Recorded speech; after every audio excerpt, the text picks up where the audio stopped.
A boy or a girl? Oh, girl. Okay. You want to go first, and then I can hop in? No, come on in. Okay. I'm already on. Oh. I'm already in. You're already in. We gotta wait for like the people to come. We gotta let them know. Hello, hello. Come on in. Curly hair, curly hair, curly hair. How's this mic? Can everybody hear? Testing, testing. 1, 2. We'll wait for some more than one. You're still very important, though, even though you're just one. Yeah, we appreciate you, Kenya. So. Oh, now there's 0. Oh, they'll come. They'll come. They see curly hair. They love curly hair. This is a weird filter, huh? We look like really white. Really? I don't know. I don't know why. Look at orange. Oh. Do I look like my face like orange? Is it orange? Did I screw up my foundation match? Yeah. Oh, youth. We also have this white background, too. That's true. And I don't look good on white backgrounds. Your hair blends in. I'm not popping. I just become the wall. Where's all my people? 0. They're like, we already saw it. Yeah, we're doing something else. This is new. We're doing the curly hair thing. Yeah, curly hair, curly hair, curly hair. We're going to talk about how to cut curly hair, how to style curly hair, and not just, regular wavy hair, but excessively curly hair. So this is great information. This is something that I don't think they teach much in the schools. I mean, as far as my school, I never got any classes on, more excessively curly hair. So I've got with me Kelle. This is my good friend. We've been friends for a long time, and she is an expert at cutting and hair stuff. So that's why I wanted to bring her on, and we could have a little class about curly hair. If you guys have any questions, just write them in the thing. Yeah. So we're gonna get started with doing a haircut first. So tell us what we're gonna do. We have our lovely model here. Yeah, let me take this up here. I'll move this up just a little bit. There we go. So I'm going to be working on a curly haircut today. I work with all types of textures of hair, and curly hair tends to be one that I get very frequently, I think just from personal experience. So what I want to do is give it a really nice shape. Got the dirt. So I'm going to show you. I want to take some of this length off and give this a really nice strong perimeter, and then do some face framing with these pieces. So we'll go through and I can just talk, and if you guys have questions about styling curly hair, any of those things, I'm happy to discuss. So a lot of my curly hair clients will ask them to come in with their hair styled the way that they normally wear it and dry. That way I can see how they like to wear their hair, what kind of style that they go for personally, and also how curly their hair is air dried with minimal product. I like to cut curly hair dry because when it's wet, it has the illusion, of being much longer than it actually is, because the weight of the water pulls the curl down. So I like to see what the natural reaction, what the finished product would look like before we actually dampen it down, because it deflates the whole thing afterwards. And I think one thing we want to avoid when we're cutting curly hair is to make that, Christmas tree heavy on the bottom shape. So that's we'll show you how to bring it all up in more of a rounded look. Lift that up a little bit. Also, nobody likes the Cocker Spaniel, where it kind of just pops out This here. one says, any tips for working with curly Caucasian, Hispanic, fine baby hair, trying to get my toddler's hair? Baby hair is hard because it's so fine. The kids have such a sensitive scalp too. Yeah. So yeah, just I would say that with kids' fine hair, maybe just trim a little bit. To be honest, I used to cut my kids' hair in the bathtub when they were getting their hair washed. So, but more cutting it without tension, more where it's going to lie naturally, not combing and overly combing to pull it straight when you're going to wear it curly. This one says, very thin on top, a super curly help. Very thin on top, a super curly. Thin on top and super curly help.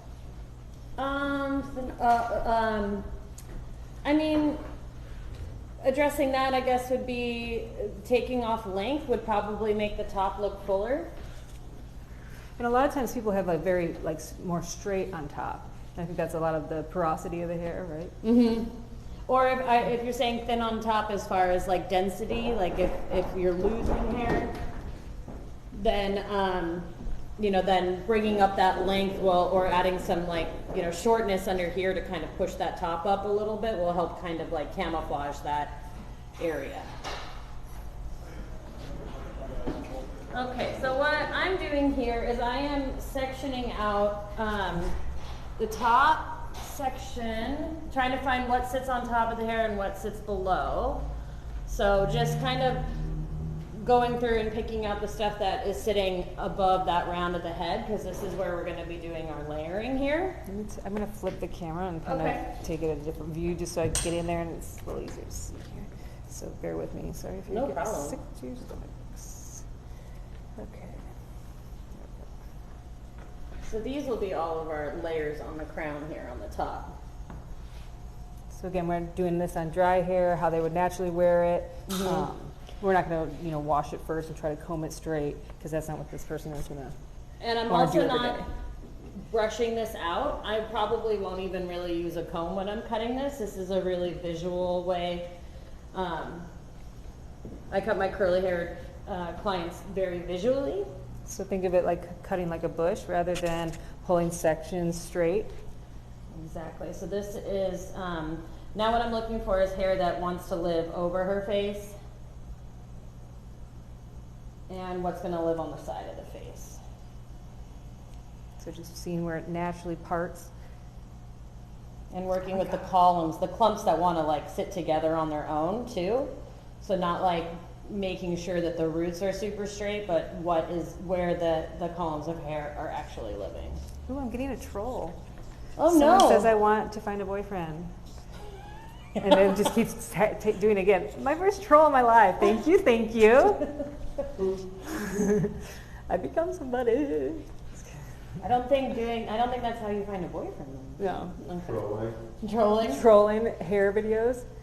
You never know. So now what I'm looking at is the density like underneath, how long that is. We can see that we've got some, you know, curls that are sitting here, and then now we've got some curls that are sitting much lower than that.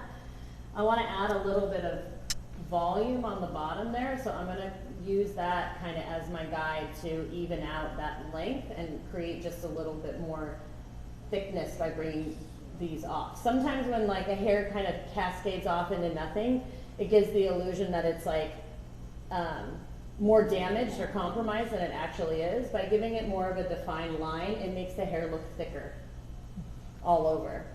So that's a good tip for people who have finer textured curly hairs. Having a more defined length will give the illusion of something a little bit thicker. And what about people that want one length? Is that? I mean, one length is, I think. Could you still maybe do a little Well, bevel at the bottom? Just to Well, yeah, if we think about it, if somebody comes in and they ask for one length haircut, that's the hair from this point all the way down to this point coming down into one line. So if we're trying to avoid the triangle Christmas tree, that's exactly what you're cutting, is if you bring everything down into one length and you're getting that Christmas tree. So adding some layers or graduation into the haircut is going to give you the shape that you're kind of looking for. As far as like for clients that sit in my chair, having reference photos is super, super helpful, just because dialogue between a client and a hairdresser, the terminology can be really different. So having like a visual idea of what they're looking for, like someone can say, I want bangs, and then they show you a picture of something that's like cheekbone, where to me as a stylist, bangs would be like eyebrow and up. So visual, like photos, reference photos are really, really important. And trying to find photos that maybe are similar to your hair type. So if you have really fine, thin hair, you don't want to bring pictures of J-Lo, right? Right, exactly. Someone Look else. for something that's really similar. So knowing that this is kind of the length that I want to go with. Where do you find your curly hair mannequins? This one was ordered on Amazon, I believe. So is this real hair? This is real hair, but it's processed. Okay, so knowing that I want to bulk up the density or the length here, I'm really watching the pitch of my blade that I'm using, as opposed to coming in this way or coming in this way. Let me clip this out of the way so I don't get lost here. So how come you're starting where you're starting? I'm starting in the front here because I can see where I want the length to be with this shorter piece in there. I'm also starting in the front because the hair is less dense in the front. And you're starting kind of over the ear, or over the ear and right in the weak area, because the hairline jumps up. That's going to be that weakest part of the hair. Exactly. You know, because normal, right, real people have these shoulders, and so I don't want to guess on where that length will end up if I start in the back. So I'm going to start in the front and then work my way towards the back. Now I work much more visually, so I flip-flop between my sides to keep my balance. I'm not as much of a precision cutter as I am more visual balance, is what I like to go for. I have a majority of my clientele is like awake and shake, loose, and you know. And I think that's, you know, what most people want. You know. That's what I would hope so. Okay, so I can see where I want my length to start. So I'm just coming in flat, having my scissors flat to the ground here, and just bringing that length in. Just freehanding it, neutral wrist position. No, an eyeball. Yeah, no elevation with that, because I wanted to thicken that up. If we elevated it, would make it lighter. And her hair is pretty dense as it is, so you don't want to make this hair stack up too high. Right. So just, you know, also just getting I walk around my clients, fitting my clients around a lot. It's the same thing. My length is going to be about there.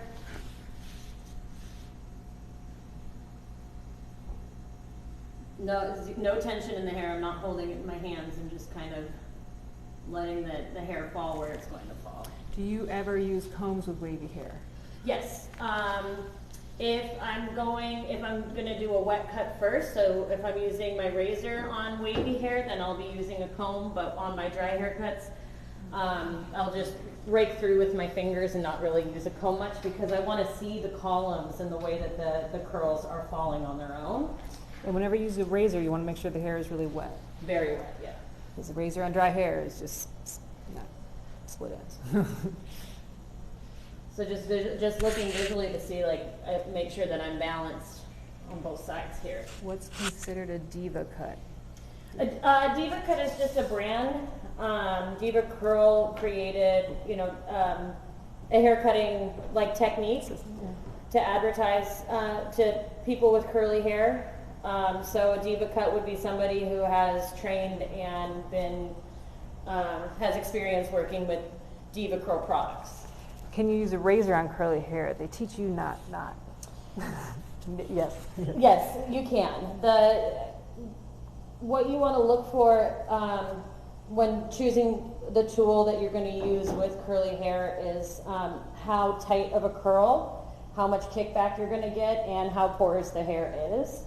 I would say for my razor cutting, there is I would work from, the ones that I wouldn't touch would be somebody who's got really, really super, super fine hair, because the razor removes weight. So if you're looking to build weight, you don't want to take any weight out. Really fine hair. Also then on the other spectrum is super kinky curly hair. For this texture, I wouldn't use a razor on. I would do this one dry with the scissor.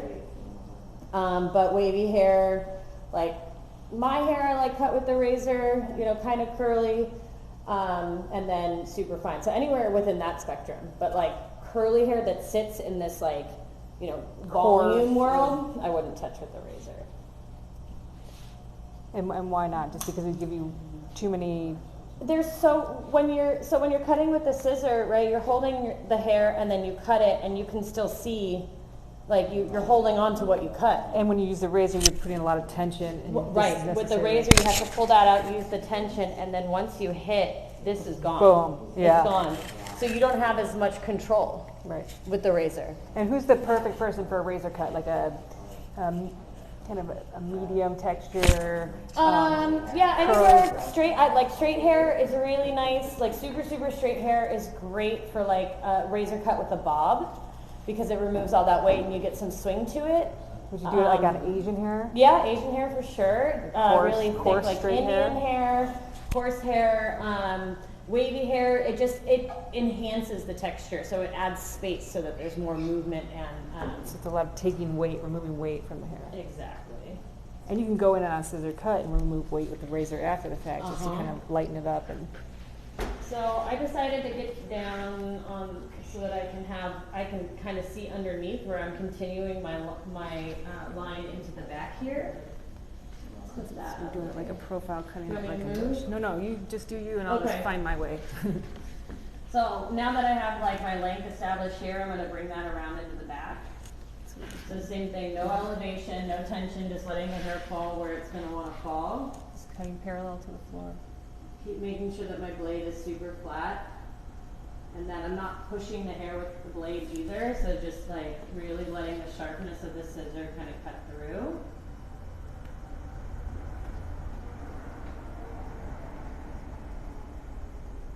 Love that verbiage, add space. Yeah. Yeah, Kelly's a great educator. If you follow her on TikTok on Kelle Does Hair, Kelle Yeah. Does Hair. I should have written that down so I could show you. But I will tag her in another video or something. Thank you. we'll put it down. We're at the Hair Factory. Knowledge destroys fear. This is their kind of their motto here, which is amazing. Yeah, Knowledge Destroys Fear is our education group, and then we're here at the factory in San Diego, California, where it's a full running salon. I work behind the chair the rest of the week, Wednesday through Saturdays, and then How long have you been behind the chair? 22 years. So since you were 2 years old. Well, thank That's you. really good. Yeah, long, like the whole time. Okay, so just same thing, just kind of following that length all the way around. And I can kind of see like through the hair here to where my length is just to connect that in. So what about if they have shoulders and you can't see through their hair? You can just have them turn their head. So taking their chin to their shoulder, that kind of helps to, minimize that shoulder, or even tilting them forward a little bit. Well, I don't really want to move their head as far as forward or left or right too much because it disrupts the curl, like where they're actually sitting. Because they're not going to walk around with their head down, so I like to see where it's actually sitting. So having them just kind of like turn over to the side, just so that you have that kind of flat surface. Or taking this for, far enough over so that when it comes around to the back, you have at least two to connect into.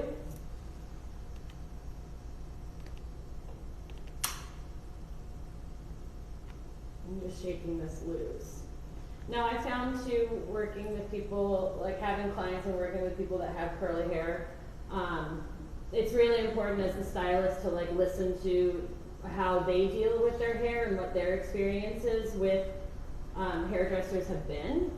I think a lot of people that have curly hair have been much more traumatized because there isn't as much education out there, and maybe at least for us, like I didn't have as much education on curly hair. So the person who has the curlier hair on their head will know their hair the best. So asking them what kind of products they use, listening to what their cleansing routine is going to be, how much, maintenance do they want to put in, what has worked, what hasn't worked for them, and really taking that into consideration when you're consulting with your client is really important.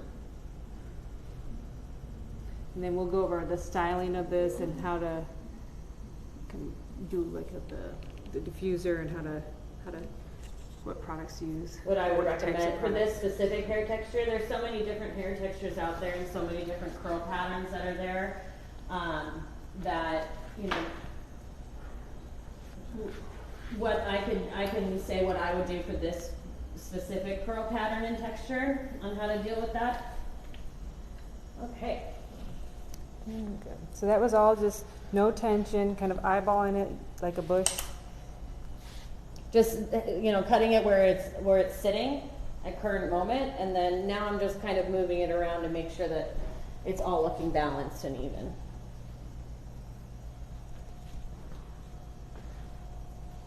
So So now we have a nice like established line, which has given it a fuller feeling now that it's not kind of cascading off into nothing. This is, I think my brown shirt's probably hard to see. So it looks a lot thicker. So now what I want to do is, I'm going to leave this for last here. I want to connect like this, add some fullness and a little bit of layering through here, and I'm going to use a convex shape to kind of bring that around to add some fullness to get away from that mushroom shape. And what is convex? Convex is like following the head shape. As opposed to Concave, which would be going not out from the following the head shape. So maintaining weight at the end? Yes. So now this would be what we would say is a one length, right? Because we brought all of that down, so you can see how that's giving it that like triangle. So starting in the same spot that I started at to cut the length, I'm going to just be finding, like really looking at what the hair wants to do and how it wants to sit, as opposed to like trying to rake it through too much, and finding what's sitting over that ear again. That's my weak point. And just letting it kind of be and not disrupting its. I'm letting the curl be nice and loose here. I'm not pulling on it too tight. I don't want to give that too much tension. Because we cut this with no tension down here, so I want as little tension as possible when I'm lifting this to find my length here. And how do you find your length? Are you using the length of the ends, or it looks like you're above the ear a little bit? Yeah, just right above the ear. So how much space are we going to leave here? Maybe like an inch above the ear? Or well, so, I'm going to elevate this up. So picking this up right here, I'm elevating that up so I can see where I'm at. And then this is where we cut before. Mm-hmm. And then this is the stuff that we haven't cut yet. So because I'm elevating this all the way up and I know that that's where the length is sitting, we're still going to keep all of that. So we're letting the length drop out so that you can maintain weight on those. I'm going to hold on to it so that I can know approximately where I want to cut. And then I'm just going to go in and... So we're just cutting straight across. Just straight across. See, so now I didn't cut my guide. I just used my guide to show me where I should cut that. So I'm keeping my palm towards the scalp here so that I know that I'm following the head shape around. Because the curve of your fingers. Fingers are curved. And then now I'm just going to go in kind of just like break those ends up a bit so it's not so flat.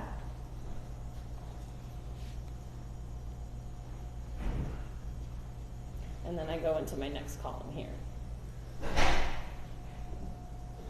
So you start with the piece right above the ear, and you're working your way back towards the back of the head, and then you're going to go to the front? Yes. Just because this is like where the weakest point of the head, or the weakest point of the hairline. The hairline. Yeah, so I'm leaving this front section out to do the last because I haven't decided if I wanted to do bangs or no bangs. Kind of see how it looks. See how it's looking. So same thing. So kind of like picking this up. I'm holding a bit of the section that I cut in my hand so I can roughly see. Now, like I said, it's not a precision. It's more of like a balance as I go through. Because curly hair doesn't really lay the same all the time, right? It's kind of, it moves around. So first I'm going to establish the shape, and then I'm going to go in and do some detailing. So now we're creating kind of a roundish shape. Mm-hmm. So round is really good for curly hair, especially if you have finer curly hair. That round is going to give you the lift.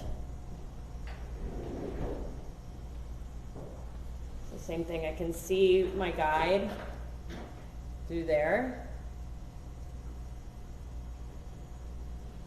Just coming through and making sure that I'm following that around.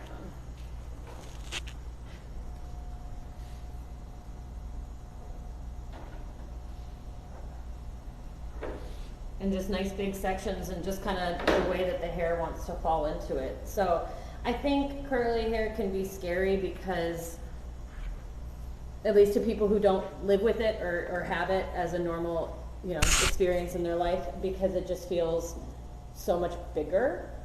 But really, the less you are involved in actually like manipulating the curl, the better it looks. Well, and I think as a hairstylist, it's like you just want to pull it straight because that's how we are taught, is to pull everything, straight, have it wet, and those are like, it's like the opposite of what you're used to.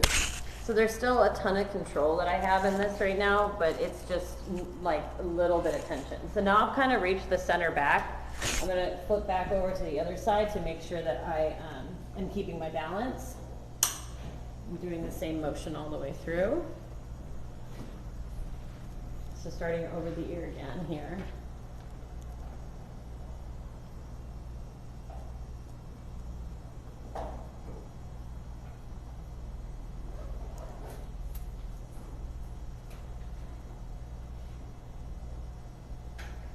Checking for my length here, okay.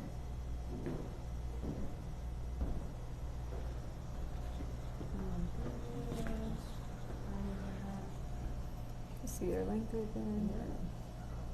Down, making sure that I'm bringing all the way over. If I stayed here and just cut that, then it gives that little bit of corner. So now I want to make sure that I'm elevating all the way up. And you know, she's not pulling it tight enough that it's going straight. She's leaving that natural curl, but still holding it. It's more just like, yeah, it's like resting in my hands. Yeah. So kind of relaxing that tension.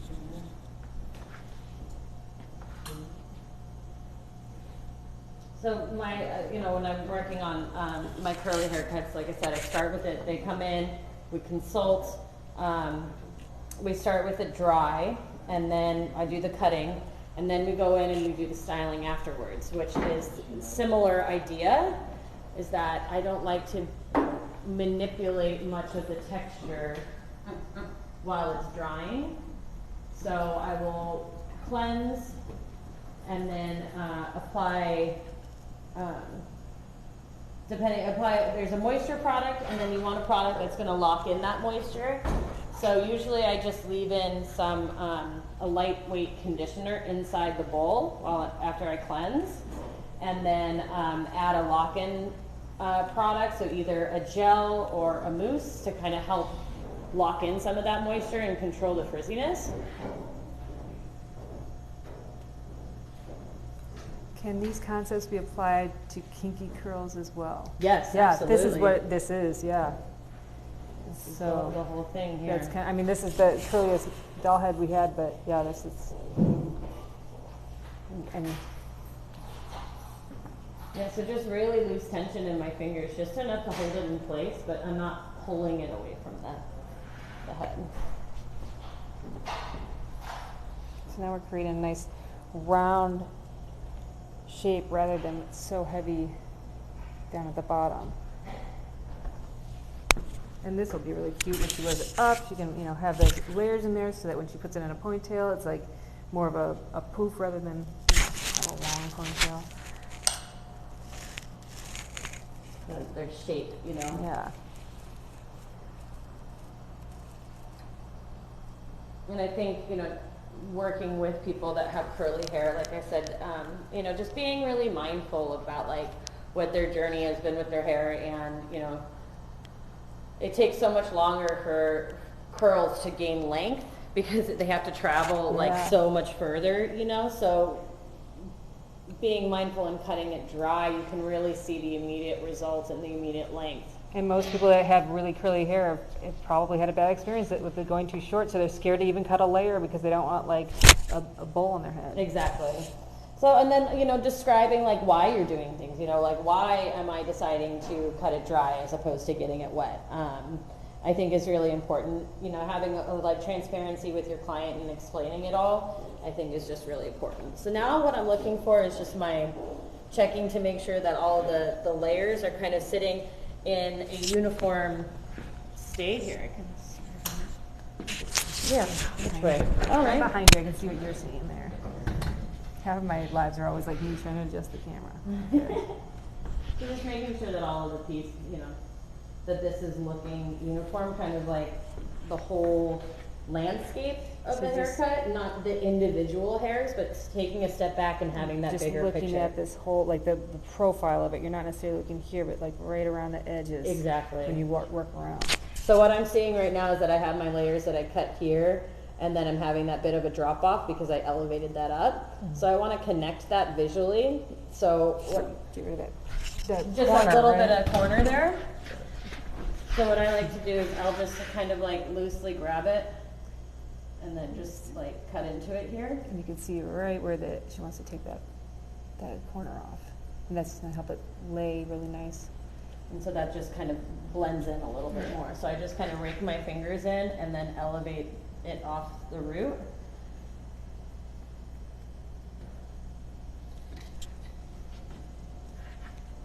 Check this side here. This is a great one to do with like the neck camera, because like it's all about what you're seeing from your perspective while you're cutting it, because that's the shape.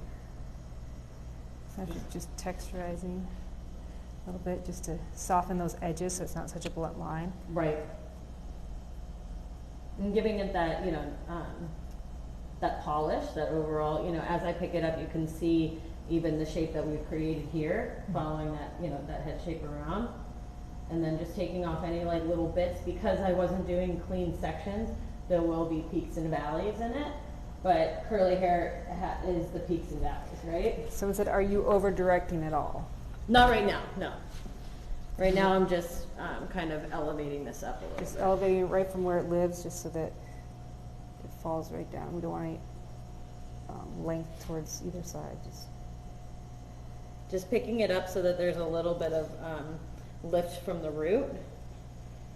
You should have worn neon green. I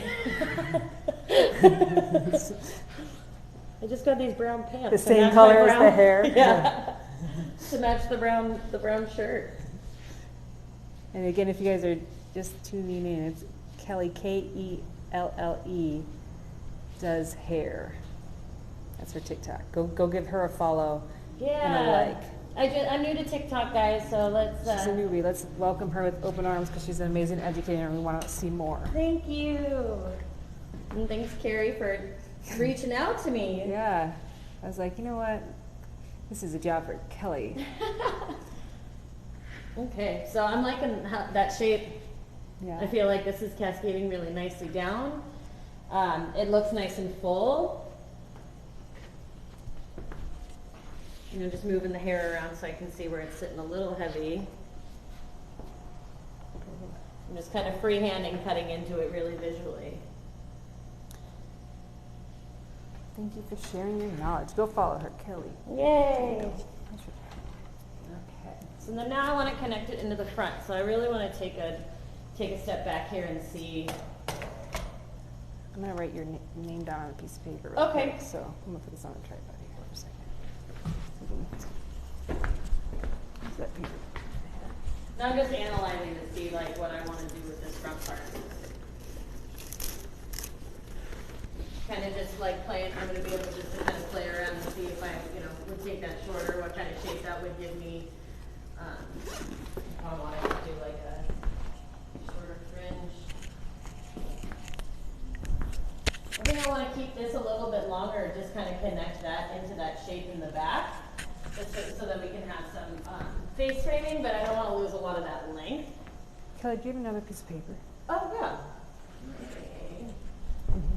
Right in the cabinet here. You can open up the cabinet.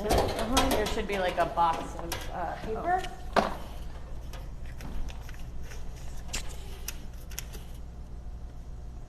Kind of like that. Like if it can fit like that. So I'm going to take some shorter pieces. So I'm going to use this length that I created from my layering on the top. And I'm going to connect it to the front here. This seems like nicer paper than I'm. Is this the paper? This? Okay, I'm like, this is like a weighted sheet. This is good stuff right here. I don't want to use your fun. Yeah. Oh, wow. So I'm going to bring that forward here. And same thing, I want to follow that round. So I'm going to be following the head shape down and around this way, as I pulling the hair straight up from the head, and then following that down as I cut. This is her Instagram, guys. Go give her a follow. Thanks, guys. I'll put that again. Oh, just here. Yeah. Thank you.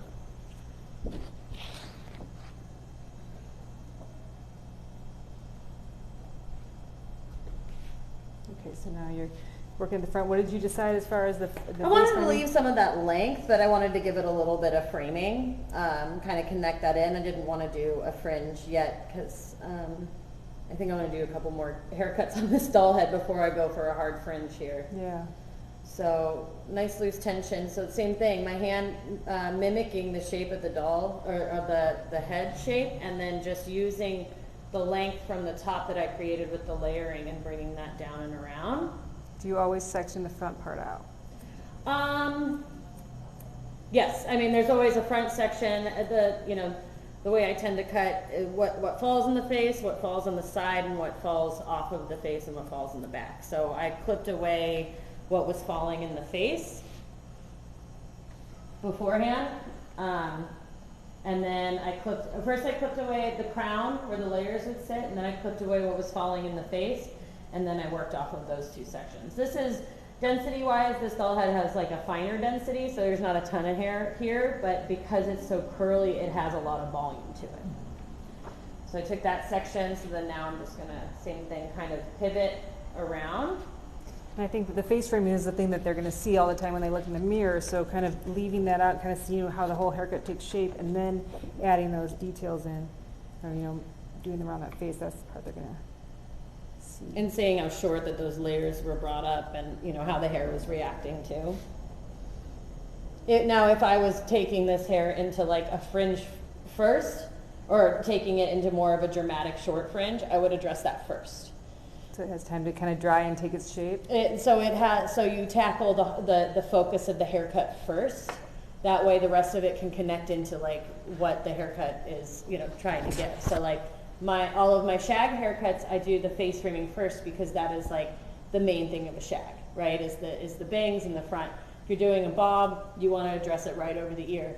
This haircut, what we were trying to achieve was a really nice rounded shape with volume. So that's where I started, was with the layering to get the volume, and then everything else should connect into that. Well said. Thanks. That's good. It's such good information. Oh my God. All information. I love it. So, yeah, so just making sure that this is all connected in.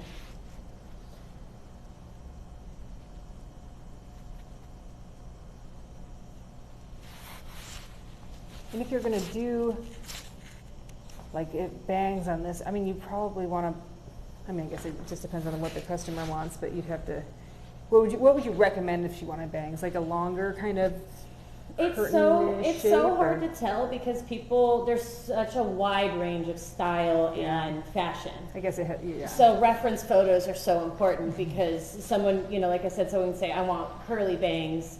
And in my head, when someone says curly bangs, I think of like, Stevie Nicks, or, somebody who's got just like a front tiny little perm and, like big cascading layers. But See, when I think curly bangs, I think like really long bangs that are like corkscrews. Right. So it's so different on, terminology is so different. I think Sigourney Weaver. You think Sigourney Weaver? When you say like curly bangs. Yeah. Sigourney Weaver.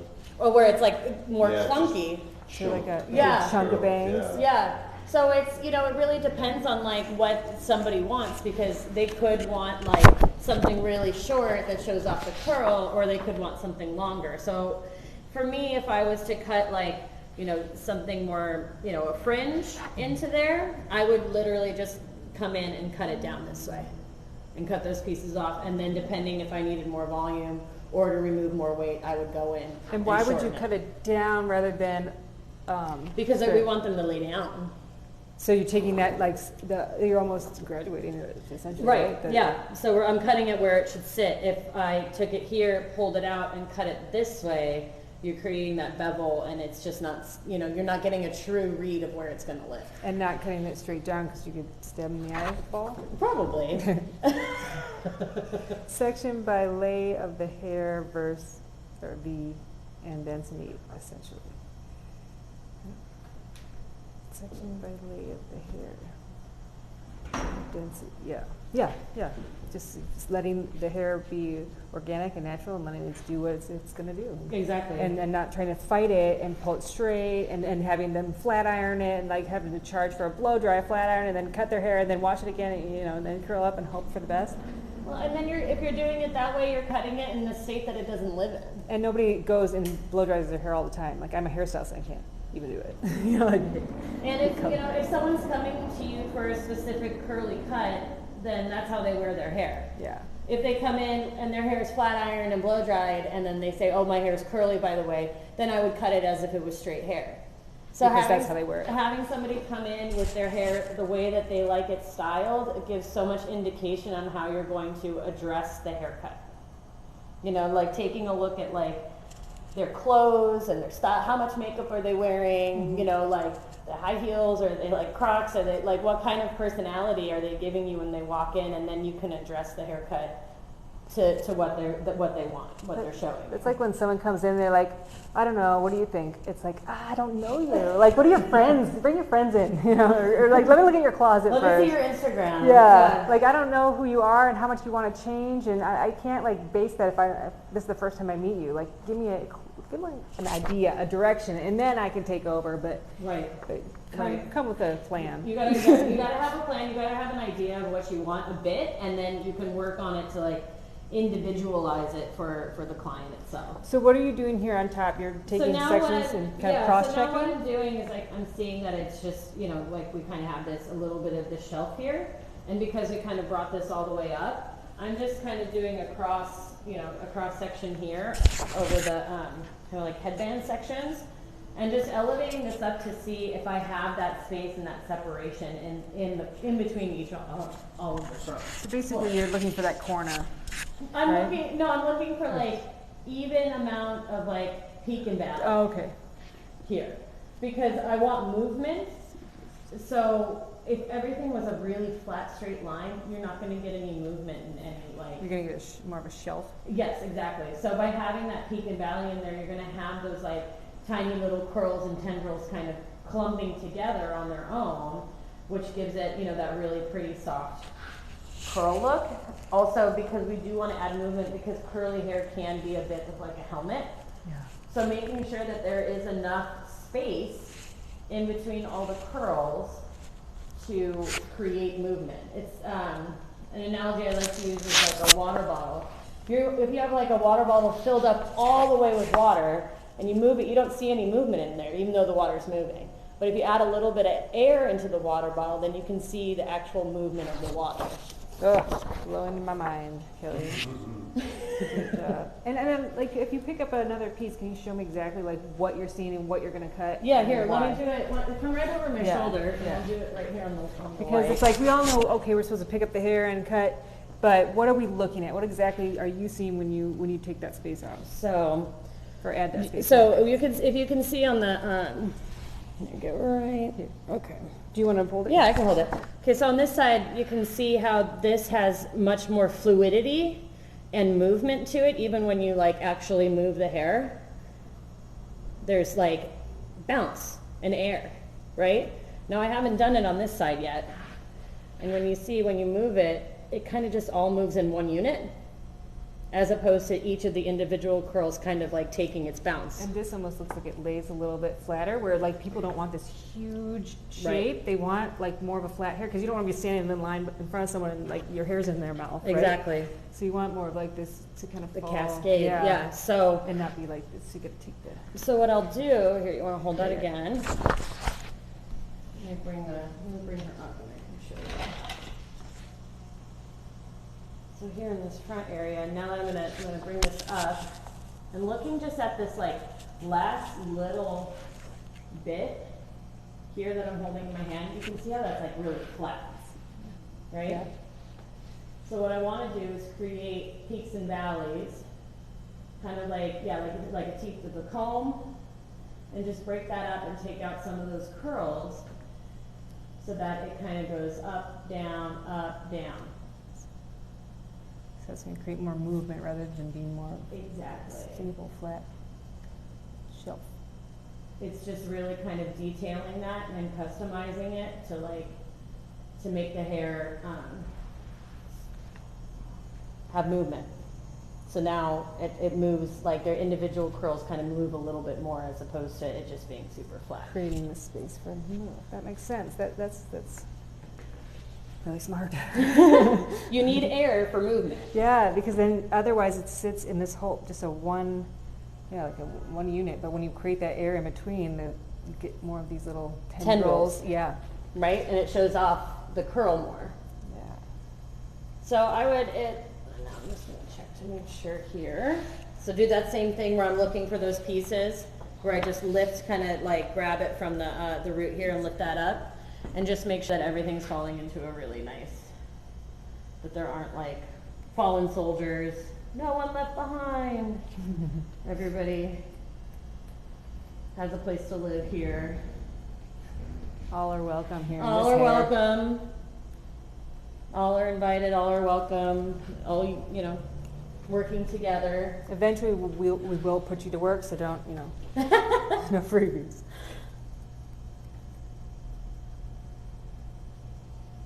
Yeah, so I'm pretty happy with that overall shape. And that's how I would cut it. And so then as far as styling would go. How would you cut someone's hair if they wear it with their natural wave, curl, and straight? That's, I would ask which one they do more. Yeah. Because to me, honestly too, like what's been trending or what people, clients at least say that they wear their hair straight, it's not flat straight. They're not, you know, they're not like Sassoon flat ironing it super, super straight. That's just not how people are wearing it these days. They're blow drying it, flat iron curling it, or round brushing it. They want more of a beach wave rather than straight. So if you do wear it, I would say if you're not wearing it in a sleek, super, super flat, I would go for more of this approach. Because then you can blow dry it out and then still curl it and have that definition and that broken end, as opposed to going in with something really defined. Well, I noticed that a lot of times behind the chair, I get a lot of people requesting to have stringy ends. Like stringy ends? I've had someone say that. Stringy ends, okay. Rather than a blunt cut. So this is kind of a good approach for having that more natural ends rather than that really stark line that you get with like a precision cut. And I think a lot of people, at least to me, it looks a little more elevated. I want my clients to have their hair look good all the time. Yeah. You don't want you want someone to be like, wow, your hair looks amazing. You don't want someone saying like, oh my gosh, did you just get a haircut? Because that's a huge difference. Yeah. If you look like you fresh got a haircut, it means it's too crispy. Exactly. It's not lived in. It's not organic. Yeah. So having some, you know, I do free bang trims one free bang trim for all of my clients in between a full haircut, because I want them looking good the whole time, because then people say, wow, your hair always looks amazing. Where do you go? Yeah. So this looks lived in and natural, as opposed to it being like crisp and fresh, and it's just not what's trending right now. So my next step would be with this haircut and this client of mine would be to take her over take her to the bowl, cleanse, and then I would do a conditioner over the whole head. I would do a rake and shake technique, which just taking the hair kind of similar to how I sectioned it or how the hair wants to lay, and while it's like sopping wet, really comb. Let me put my blades down here. A lot of times this, really excessive curly, it dries super fast. You'll be, putting the shampoo in your hand and it's already dry. So while it's in the bowl is when I do most of my product application and most of my styling. So sopping wet and then combing through. Now they're different, like I said, there's different densities and different textures. There's some people who have such tight, thick curl that they're not combing it ever. So it wouldn't be productive to go through and comb it all out, because that's not how they wear their hair, right? So with this, luckily with this texture, it is a little bit more loose, and I can comb my fingers through it, and when it's wet, would go through much slicker. But watching it, getting it wet, and then I put like a little pump of conditioner in and kind of like sandwich it through my fingers, and then comb it using kind of the same separation, kind of like trying to mimic what my bottom hand and my top hand are doing to kind of smooth it between my fingers, and then I'll kind of just shake it out and then let it rest. So I'll do that over the whole head as opposed to actually combing it with a brush. And then I'll do that over the whole head, and then I have them flip over in the shampoo bowl, and then I scrunch. And you want to hear that squish. That's when you know you have enough product in your hair and your hair is properly damp.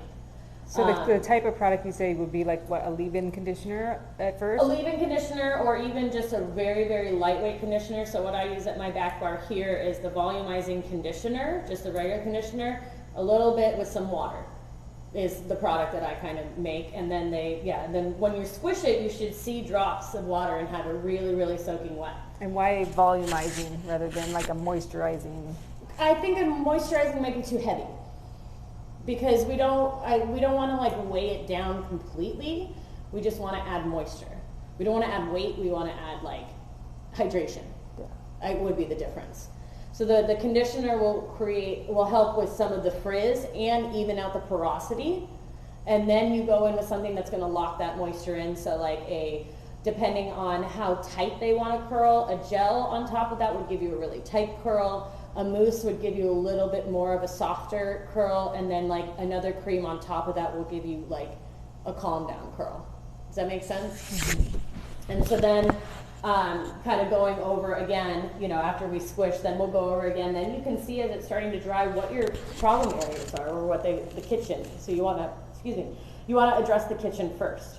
The most difficult styling with curly hair is finding where the most difficult part is. Some people would be right here where it's the most kinky, right in the back, or the most textured and really, really tight.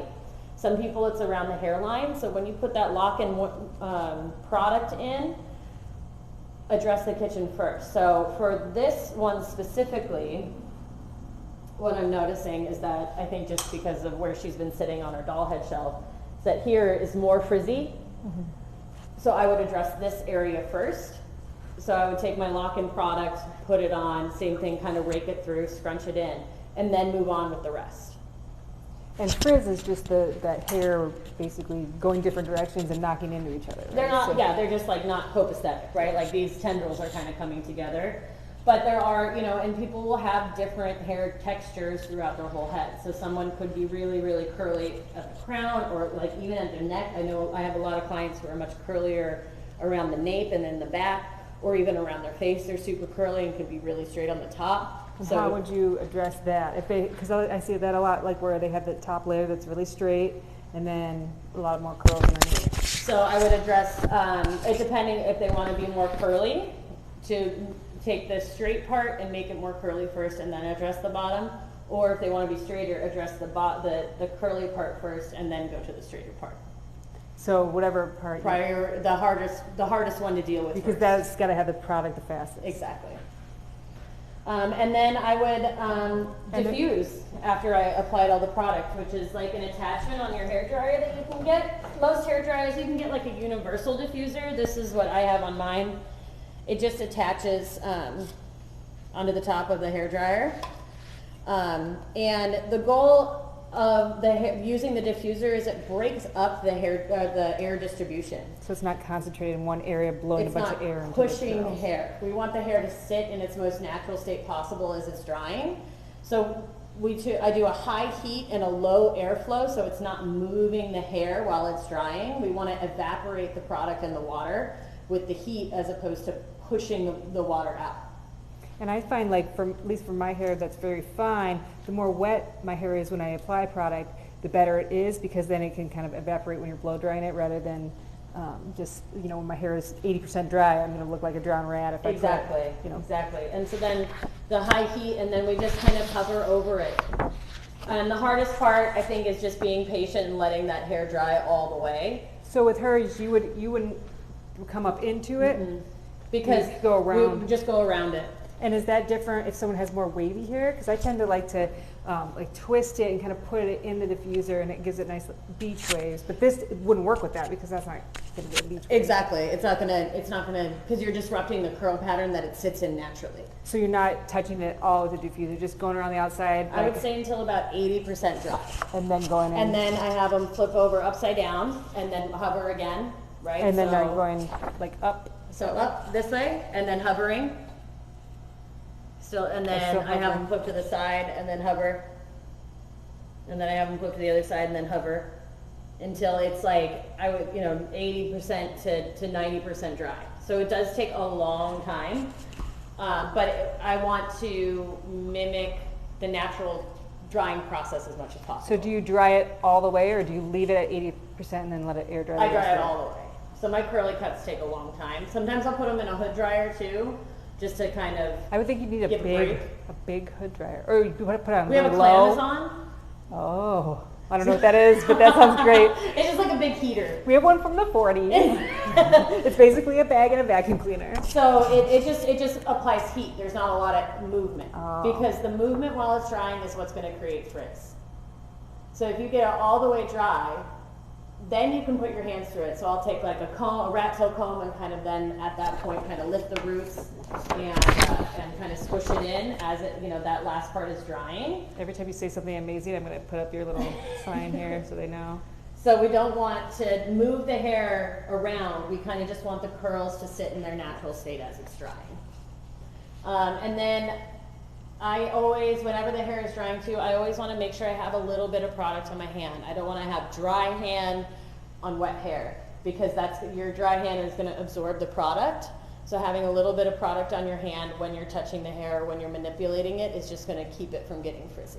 And what about, have you heard about the drying it with a t-shirt? Is that something? Yeah, I recommend that to a lot of my clients, just because a regular towel had like, It's like a brush. it is. It can really disrupt it. A silk pillowcase I always recommend as well. The way that you manage your hair from wet to dry is the most important part of styling your Right. hair. So if you get out of the shower and you have curly hair and then you just dry it off with a towel, you've already created frizz. Yeah. So being mindful of, you know, like taking you know, and scrunching it in and absorbing the water, as opposed to trying to like push the water out. So just kind of pressing your hair into it as it's drying, that's gonna like change your curl pattern a ton. And it's also, there isn't one product that will save your hair. It's not like you can have one product that you put it in and there's no frizziness and your curls are perfect. Magic. Yeah. You got to do the work. You have to put it in. It's the styling and the product combo together. Like, you know, they say with fitness that you have to eat proper and exercise. Ugh. You can't pick one or the other, right? Also, if there was one product that got rid of frizz and made curls look great, then no one would have frizzy hair and somebody would be mega rich. Oh, I hope that's me. Someday. So it's not a real thing. So just knowing your own hair, how much weight you want to have with your moisture product, and how much curl you want to encourage with your lock-in product, those two together is what's going to get you the result that you're looking for. And the amount of product, like let's say the conditioner you said you use at the sink, do you put more water in it when it's finer hair, or is it about the same? You Yeah, use less just product? kind of, you know, seeing, you can feel it too, like as you're putting it on. If it feels gummy or like tacky, then, you know, or weighted down already, then what's nice about it is if you're doing it in the bowl, you can even dilute it even more, right? So if you put too much in, then you can just put a little bit of water on it and kind of dilute it a little That's bit more. so smart, because I'm always trying to blow it out with a hairdryer. Yeah, and it doesn't work. So Yeah. diluting it, doing that like in the bowl gives you some security. Yeah, that's awesome. That's As a they really go great through. tip. There's another one. Such a good tip. Yeah. So I said, how long do your curly cuts take? Do you price differently than an air dry? I don't price differently. I know a lot of people do price differently with their curly cuts because it does take more time, but I don't feel like that's fair to curly-haired people, so I don't price it any differently. Depending on how thick the hair is and how long the curls are, you know, curly cuts can go from anywhere to an hour to up to 3 hours. It just depends on how long it takes to dry. Yeah. And the cutting portion part, this part where I cut it with the moving of my thumb and cutting it is like 20 to 40 minutes. And then the drying is the rest of it. And don't ever feel sorry for questions. We love questions. That's what we're here for. And don't ever apologize to your hairstylist for having curly hair, because it's not your fault. Yeah, there you go. Here's another one. It's there. Yeah, it's Yeah. So well, and how much do you charge for a haircut? my haircuts are 100. And that includes a blow dry or no? But it includes wash, blow dry, and styling. So as from a hairdresser's point of view, you know, something like this may take a long time to style, but then you have other people that take hardly any time. Yeah. And so it balances out, and you're not segregating your customers into, you know, oh, you're a man, you're a woman, you're 12, you're 80, you know, because I mean, if it's up to me, you know, children's haircut should cost 3 times as much because they're They harder. move around, yeah, exactly. And why don't like older seniors, you know, have different price? You know, that's ageism. We can't do that. We can't do that. And You you charge can't- one and you make it up. And gender your haircut, I don't think you should charge more for your curly haircuts.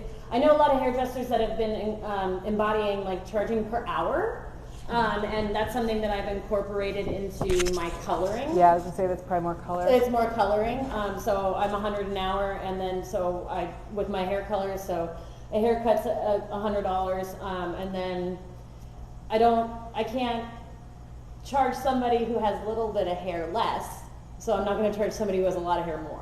That Yeah. doesn't feel You fair. pay $100 and you get like a great counseling sesh and like. You get to hang out and Yeah. tell jokes and Yeah. have a good time.